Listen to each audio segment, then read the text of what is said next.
Scaloni's warning to 47 teams, and the ghost Argentina cannot escape. It's very difficult to say that we will win the World Cup again because it's very difficult. That was Lionel Scaloni, head coach of the defending world champions, speaking to the press after Argentina's final warm-up match, a 3-0 win over Iceland, Messi scoring from the penalty spot, everything looking perfect on the surface. And yet the man in charge of the best team on the planet chose that moment to talk about how hard it is, not how confident he feels, not how strong his squad looks, how difficult it will be. When the coach of the defending champions opens his press conference with a statement about difficulty, he is not being humble. He is inoculating his team against the most dangerous opponent in football. Expectation, because Lionel Scaloni remembers exactly what happened the last time Argentina walked into a World Cup as favorites, November 2022. Lusail, Qatar, Saudi Arabia, a 2-1 defeat that nobody saw coming, the most humiliating opening match result for a defending champion in 20 years. And it almost destroyed their entire tournament before it started. Tomorrow night in Kansas City, Argentina face Algeria in their Group J opener, and everything Scaloni has said in the press room over the past 3 weeks tells you he is building a psychological fortress designed for one purpose: to make sure Qatar's ghost does not walk through the door in Missouri. Let's decode what Scaloni is actually doing. In the same press conference, Scaloni delivered a line that was aimed directly at all 47 other teams in this tournament.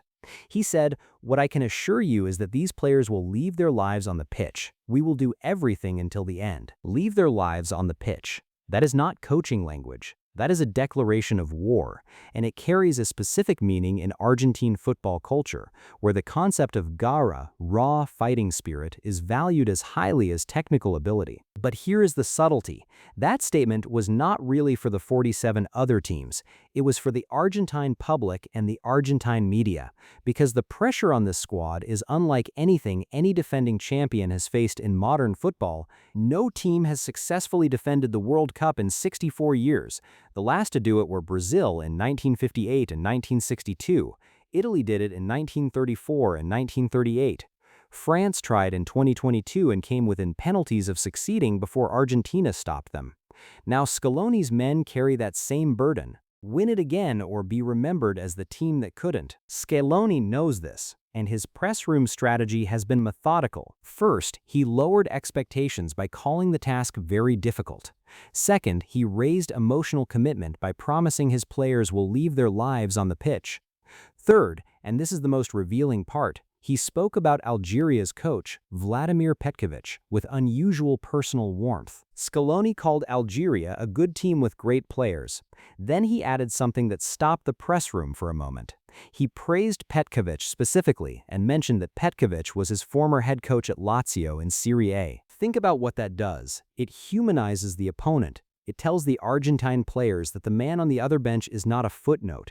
He is someone their own coach respects personally, someone who taught their coach.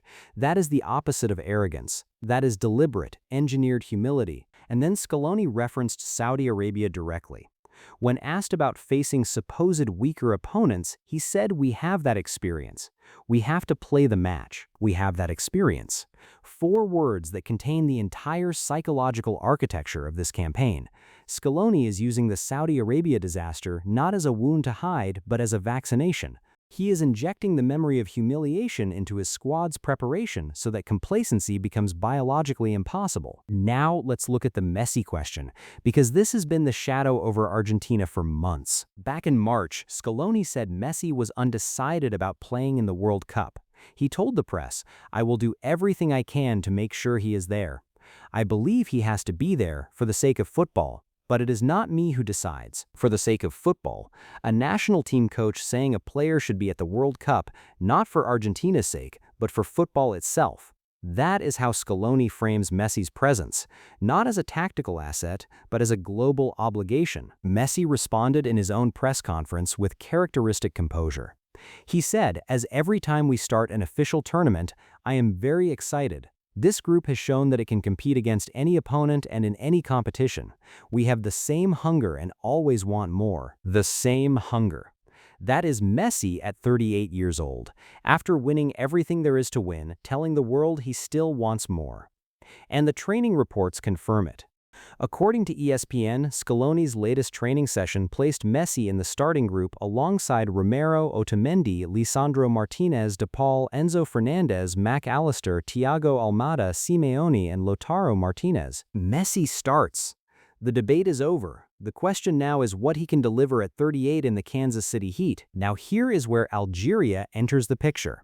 And this is the part most analysts are missing. Algeria qualified for this World Cup for the first time since 2014. Their coach, Vladimir Petkovic, is a man who took Switzerland to the Euro 2020 quarterfinals, knocking out France in the process. Read that again. Algeria's coach has already beaten France at a major tournament. He knows how to prepare an underdog for a giant. And Algeria's position is psychologically perfect. Nobody expects them to beat Argentina. There is zero pressure. Every tackle, every chance, every moment of resistance is pure profit. If they lose 2-0, the world shrugs. If they steal a point or cause an upset, it becomes the story of the tournament. Scaloni knows this. That is why he referenced the Saudi Arabia experience. That is why he praised Petkovic. That is why he called the task difficult. He is doing everything in his power to prevent his players from walking onto that pitch in Kansas City thinking this is a formality. Because the last time they thought a group opener was a formality, the world watched Saudi Arabia celebrate one of the greatest upsets in World Cup history. Here is what the press room tells us about tomorrow night. Argentina will start with maximum intensity. Messi, Lautaro, De Paul, Enzo, the full first-choice 11. Scaloni treats every match as a final because he learned in Qatar what happens when you do not. Argentina will try to score early. Scaloni's entire press room strategy is about preventing the mental spiral that comes when a favorite is held scoreless.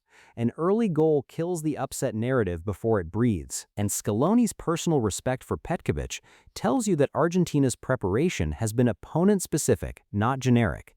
They have studied Algeria. They know the danger. The question is whether the Kansas City Heat, the weight of defending a title, and the ghost of Saudi Arabia create the kind of psychological turbulence that no amount of press room preparation can fully control. Tomorrow night, Kansas City, Argentina versus Algeria. The defending champions begin their quest to do what only two nations in history have ever done: win it twice in a row. Scaloni said it will be very difficult. He is right, but he also promised his players will leave their lives on the pitch. And if the press room told us anything, it is that this coach has learned from the only mistake that matters: the mistake of believing the game is won before the whistle blows. Subscribe to Press Room Wars for every major match decoded. The quotes, the silence, the psychology behind every World Cup press conference. Next up, the match that might define this entire tournament's press room narrative.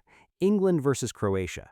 A German coach trying to free England from 60 years of fear, a 40-year-old magician playing his last World Cup, and a rivalry that goes deeper than most people realize. That video drops tomorrow.